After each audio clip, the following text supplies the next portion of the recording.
Hey everyone, Tony D with a lamp video. I know it's been a long time, but I feel this is an important video. It was inspired by Sticks and Hammer, who did a bit of a white pill video today on politics. I would like to do one for the fanboys out there. I know I am constantly complaining about movies and TV shows. I just blasted Picard the other day, and I blasted James Bond more times than I could count. And these days, things seem pretty bleak, admittedly, especially in the fanboy area. I mean, everything's gone woke, right? You got video games, completely woke. Star Wars, Star Trek, Lord of the Rings, Game of Thrones, Marvel, DC Comics, all the comics. You've got role-playing games, Dungeons and Dragons, woke as hell. Did I leave anything out? James Bond. It's all woke. It's all gone woke, and they've ruined it all.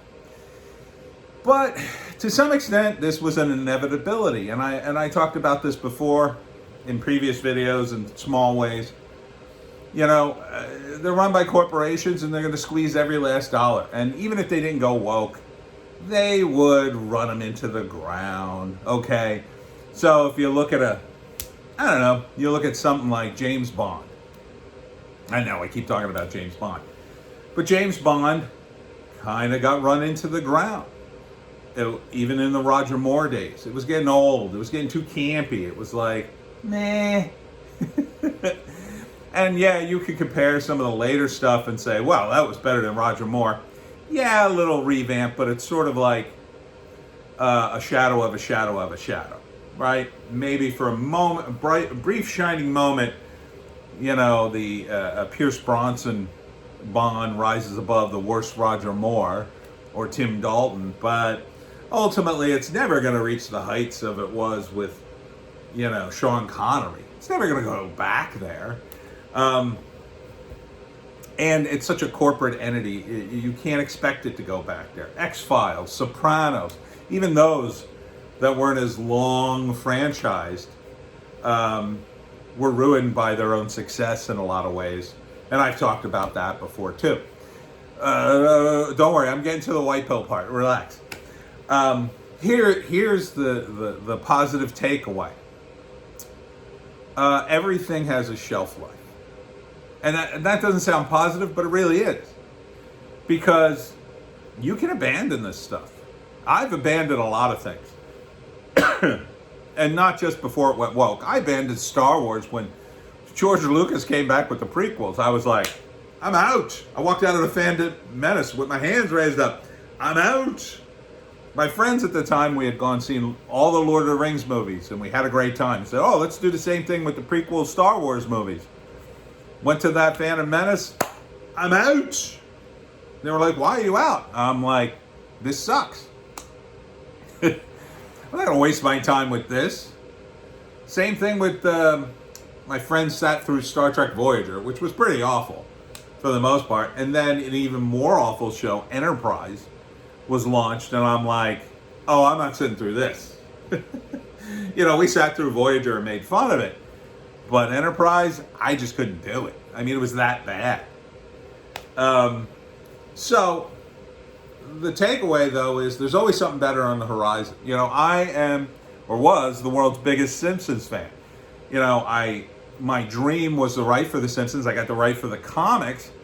And that was a great thrill for me because I was writing the comics kind of at their height when they were on TV everywhere. I could literally see them every day.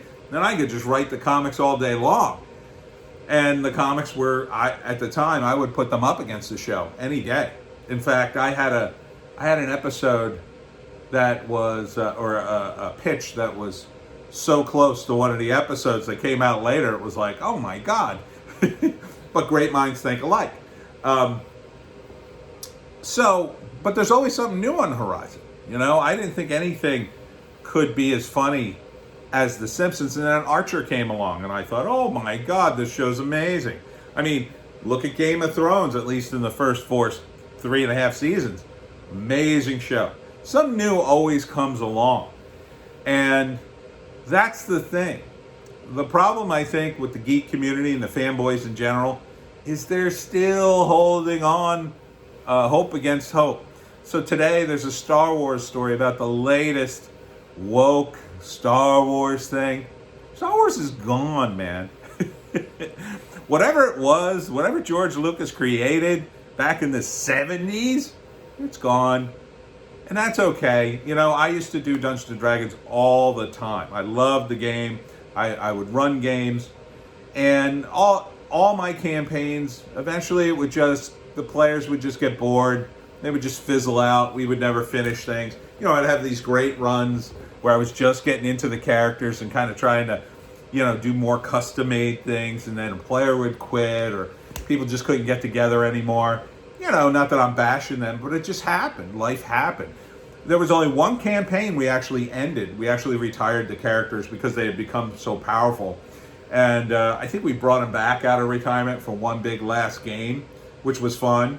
And, you know, but those characters, they're gone. They're lost to the winds. You know, I used to combine TSR stuff and then change it a little bit to custom make it along with, you know, Dungeon Magazine adventures, which I would also incorporate, along with White Dwarf adventures. So my campaign was this mishmash of various adventures and stuff that I wrote that was original, you know, and it was great times. It was great to express your creativity. We had fun sitting around, you know, talking to each other and teasing each other and keeping up as friends. But those days are gone.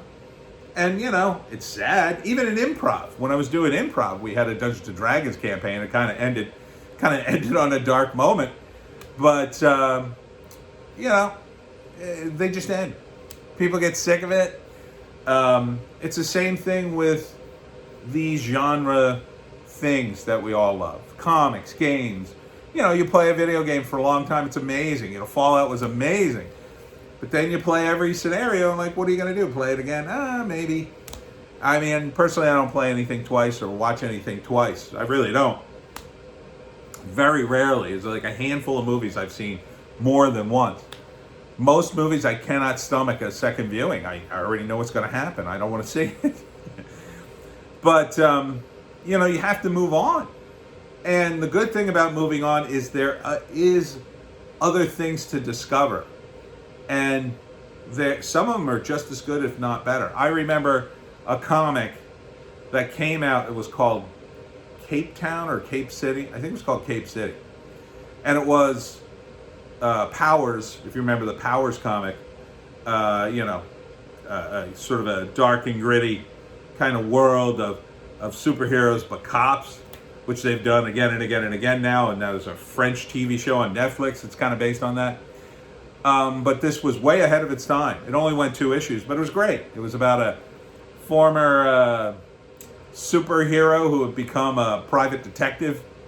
And it was a fun little comic. It only went 2 issues, and, you know, for whatever reason, it didn't make it. You know, you could find this stuff out there if you look, if you're willing to look. The problem with the fan community, as with all communities, is most people are lazy sheep. They're just lazy. They don't want to go out there and find things. They really don't. They'd rather be fed them. And I can understand that up to a point. You're working, you got a busy life, you don't have time to hunt all this stuff down. But it is out there. It is out there. So, you know, if you're sitting around complaining about how bad Star Trek is, don't watch it. Don't watch it. It's over. Or go watch the old stuff. Same thing with Star Wars or, you know, comics or whatever. There's plenty of other stuff out there. I mean, Comicsgate, they're revolutionizing comics. They're doing different comics. I mean, look, you know, material-wise, I could probably critique them and give them some things that I think they should change. But, you know, there's no denying that they're a bunch of new creators with new stuff. And the novelty of that new is a lot of fun. And you should definitely explore that. It's not necessarily going to be Shakespeare, but, you know, that kind of stuff is extremely rare. And let's be honest, Star Wars wasn't Shakespeare either, you know, and even Star Trek wasn't Shakespeare. So you got to get out there and look for the new stuff. You know, because Star Trek wasn't even popular when it was out, really.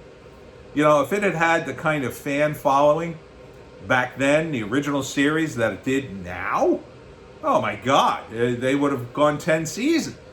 You'd have 500 episodes of young William Shatner as Kirk instead of just, what do we have, 67? Because what were the fans into then? Oh, well, early or late 60s, people watching TV, they were still into Westerns. The majority of the country still watching Westerns and detective shows. Detective shows became in vogue in the 70s, and that's what they were watching then. They weren't watching Star Trek. And that's the thing, too. It's like, you got to broaden your horizon in terms of the genre, too. It's the lesser-known genres, the genres that have gone by the wayside that will become the new thing. It's not going to be sci-fi, fantasy, all this other stuff. That stuff, no.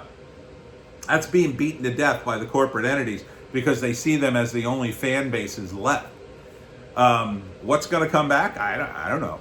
Maybe cop shows, maybe mysteries. Mysteries were huge for a long time, longest time. They still have a pretty good audience, but you know, I don't know what the future may bring. It may be anime. Anime's looking pretty good right now, but you got to get out there and look at new stuff and explore new stuff, and you'll be happy when you do, because you'll find something and you'll just be like, my God, what is this? You know, it'll be like that.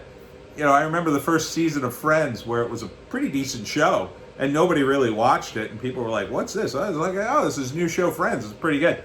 And then, you know, by the second season, they kind of ruined the whole thing. And everybody was watching. I was just like, I don't want to watch this anymore. Call me a contrarian if you will. But I think the show changed from season 1 to season 2.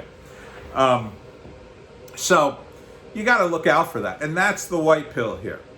That's the white pill, the exploration, right?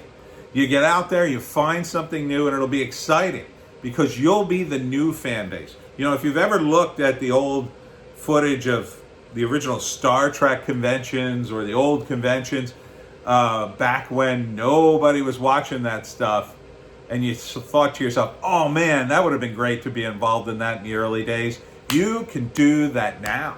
You can do that with my books, the Pineys. We're all trying to make our own franchises as writers here. And links in the description, by the way. Or there's many other people out there, and you gotta keep your eye out, and you gotta be willing to try something new. And do it.